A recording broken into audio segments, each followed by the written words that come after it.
I was halfway through signing a vendor contract when my phone buzzed, lighting up with a message from my mother that nearly made me drop my pen. Morgan, don't come to Thanksgiving this year. Tyler thinks you bring tension. It's better if you sit this one out. For a second, I thought it was a joke. My sister's new husband had known me for what? Maybe a month? And somehow he had already decided I was the problem? If only he knew. But instead of firing back, I placed my phone face down, looked at my assistant, and said calmly, "Let's reschedule this meeting to tomorrow." Because one thing about me, when people try to push me out, I don't scream or argue. I move. I'm Morgan Hayes, 31, director at Falcon Ridge Real Estate Group, the youngest woman to ever manage a division worth more than $500 million. But nobody in my family knows what I really do. They think I'm in property work, like I'm selling small houses on weekends. I stopped trying to explain my life years ago. My mom's message wasn't new. It was just the loudest version so far.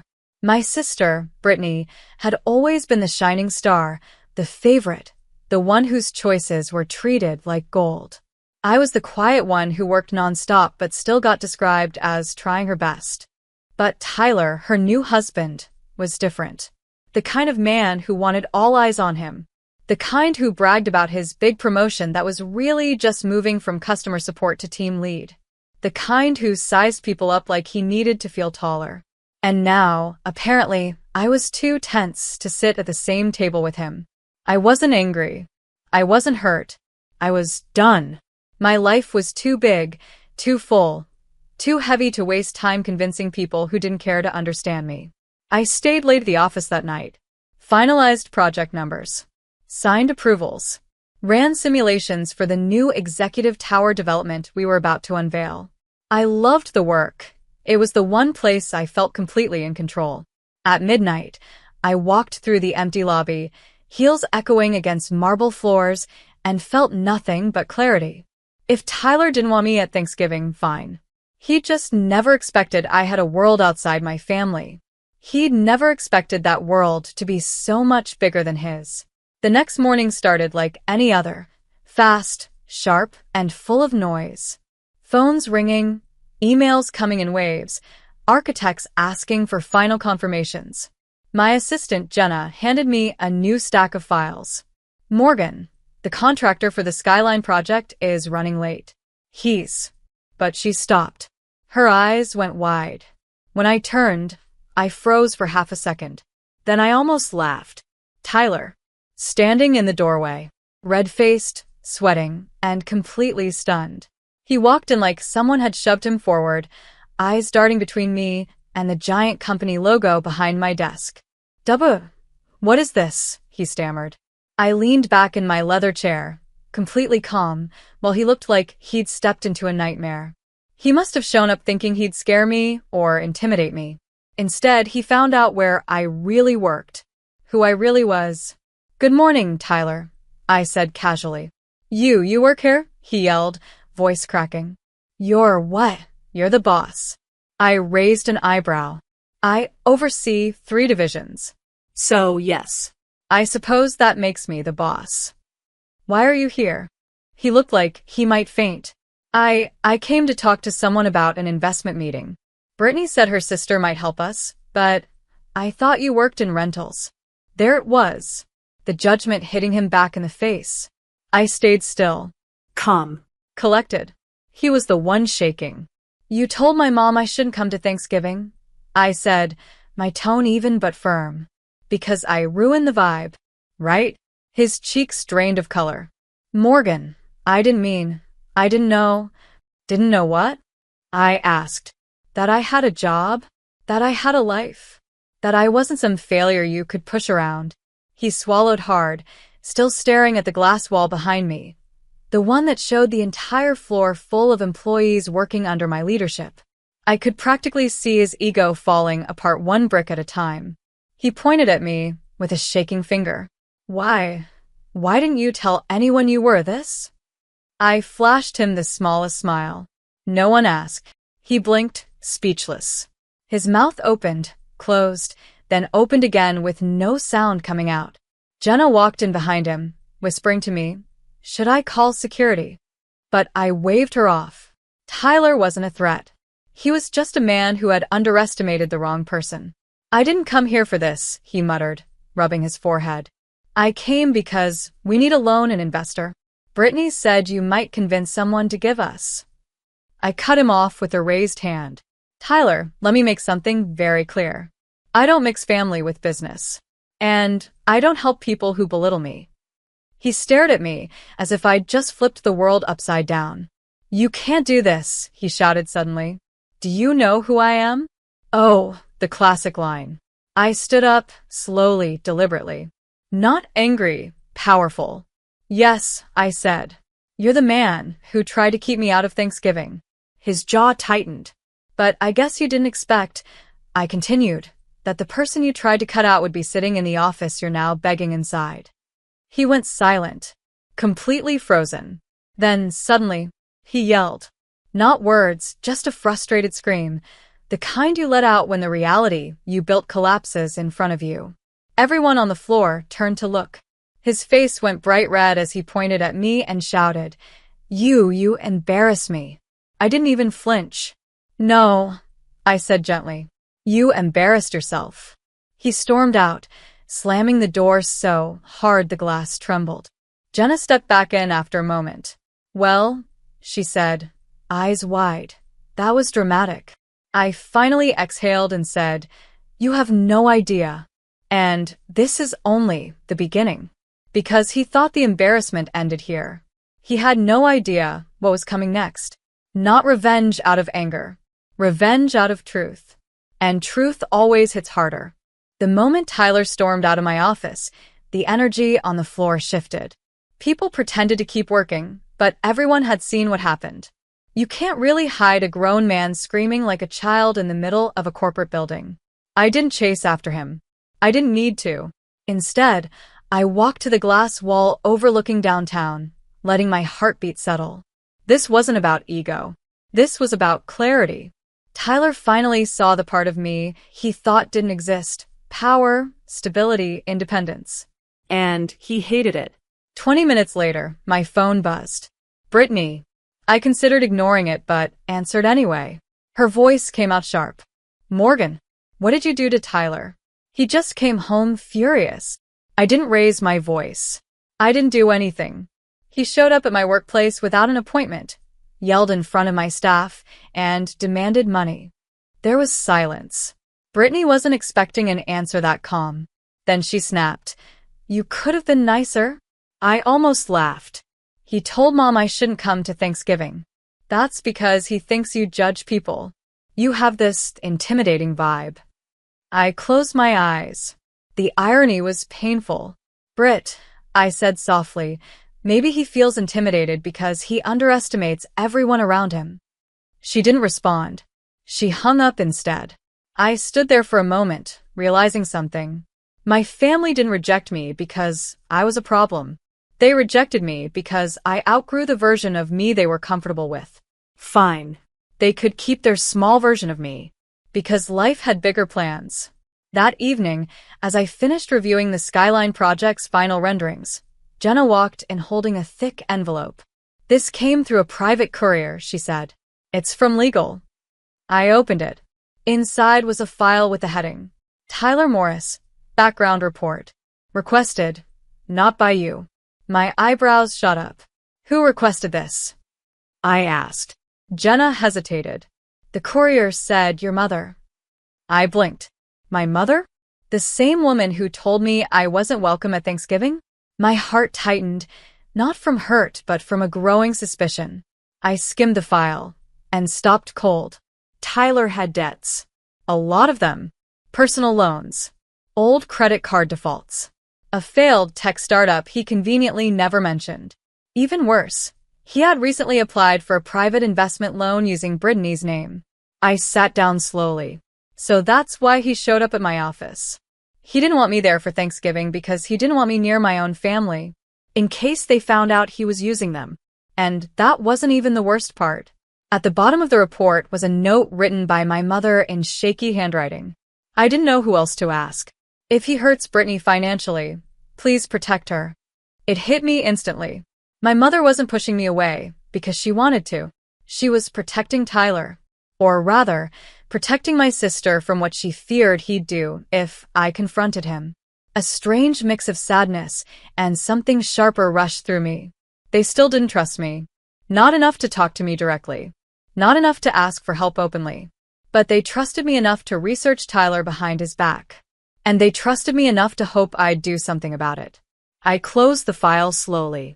Fine. If they wanted me out of Thanksgiving, they would get exactly what they asked for. I grabbed my coat, left the office, and headed straight to the only place this needed to end. Tyler and Brittany's house. Not to fight. Not to yell. To finish this. Because he thought screaming in my office was the worst moment of his life. He had no idea what was waiting for him when he opened that front door. The sun was setting when I parked outside Brittany and Tyler's house. Warm lights glowed through the windows. From the outside, it looked peaceful. Perfect. The kind of life my mother always wished Brittany would have. Nice house, nice husband, nice future. Too bad none of it was real. I walked up the driveway with a file tucked under my arm. Before I could knock, the door swung open. Tyler stood there, breathing heavily, eyes widening the second he saw me. You can't be here, he snapped, blocking the doorway with his entire body. I smiled calmly. Move. He didn't. So, I raised the envelope slightly. Unless you want Brittany to open this instead of me? His face drained of color instantly. What is that? He asked, voice cracking. Your past, I replied. Or should I say your present? He stepped back, panic flashing in his eyes. Not because of me. Because he knew exactly what was in that folder. I walked inside without waiting for permission. Brittany was in the kitchen, stirring something on the stove. She froze when she saw me. Morgan? What are you? Tyler rushed past me. Britt, don't listen to her. She's trying to create problems. But she wasn't stupid. She took one look at his face and whispered, What did you do? I set the folder on the dining table. Mom sent this. Brittany's head snapped toward me. Mom? Yep. She's the one who hired someone to dig into him. Tyler's voice cracked. She hates me. No, I corrected. She didn't trust what you were hiding. Brittany reached for the folder with trembling hands. Tyler lunged forward. Don't open that. I stepped between them, my voice slicing through the room. Touch her again, and I walk out of this house and deliver this file to her employer, her bank, and every investor you've approached. Tyler stopped dead. Brittany opened the folder. The silence that followed was suffocating. Page after page, loans, defaults, failed ventures, new debts, his application for a private investment loan under her name. She whispered, Tyler, tell me this isn't true. He lifted a hand, desperate. Brittany, listen, baby, I just needed help. For us. For our future. No, she said, voice shaking. For your mess. He looked at me then, eyes burning with anger. You planned this. You want to ruin my life. I didn't blink. You ruined your own life when you tried to drag my family into your debt. He clenched his fists, chest rising like he wanted to scream again. But Brittany stepped in front of me, something fierce awakening in her. Get out of my house, she told him. He froze. What? You heard me. Leave. For the first time, he looked genuinely terrified. But where will I go? That's not my problem, she said. He tried one last time. Your mom will hate you for this. No, Brittany whispered. She'll finally understand why Morgan didn't come to Thanksgiving. He stormed out, slamming the door behind him. Brittany turned to me, tears threatening to fall. Why didn't you tell us who you really are? What you really do? I sighed. Because you never asked. She broke down then, leaning into me. Not as my sister who always had everything, but as someone finally seeing the truth. Stay for dinner? She whispered. I nodded. Yeah. I'm here. But tomorrow? Tomorrow was going to be the real moment of revenge. And it wouldn't be loud. It would be unforgettable. Thanksgiving morning arrived with that sharp holiday chill that usually felt comforting. But this year it carried something new, clarity. Strength. A sense that everything, finally, was shifting into place. I got dressed in a simple navy suit, tied my hair back, and grabbed the folder my mother had sent. Not to expose Tyler. That part was done. I was bringing it for a different reason. A truth my family needed to hear from me, not from whispers or assumptions. When I pulled into my mother's driveway, the smell of food drifted from the open windows. Laughter echoed from inside. The same old familiar sound. Except this time, when I stepped onto the porch, the door flew open before I could knock. My mother stood there, eyes wide, breath catching in her chest. "Morgan," she whispered, like she wasn't sure I was real. "I heard you didn't expect me," I said calmly. Her voice broke. I didn't know what to do. "Tyler, he said you two didn't get along, and Brittany seemed happy, and you believed him." I finished for her. She closed her eyes, guilt washing over her face. "I'm sorry. I didn't want the day to turn into an argument." That was always her fear, conflict. Not truth. Not protection. Just conflict. But today wasn't about fighting. "I know," I said gently. "That's why I'm here."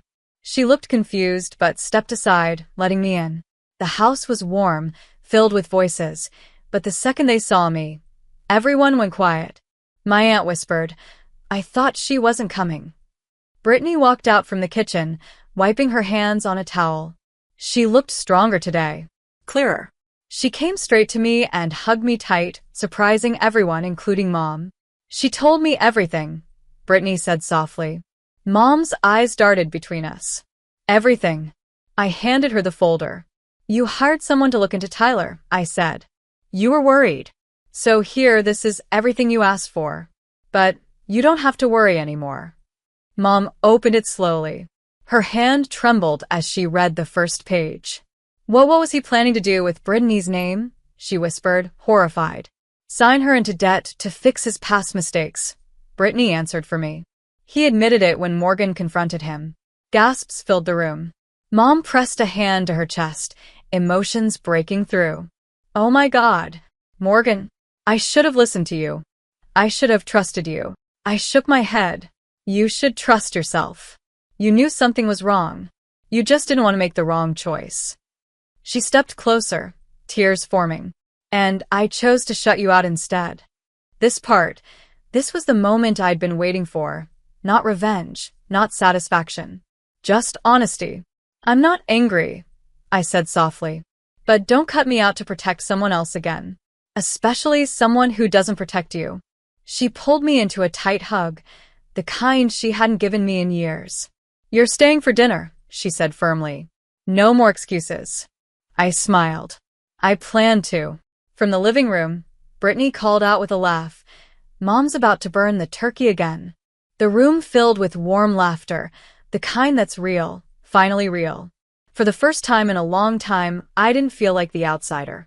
I felt like the daughter, the sister, the protector, the one who showed up when it mattered. And as we gathered around the table, plates full, voices loud, I realized something. The revenge wasn't the confrontation. It wasn't exposing Tyler. It wasn't proving myself. The real revenge was being happy, right where they once thought I didn't belong.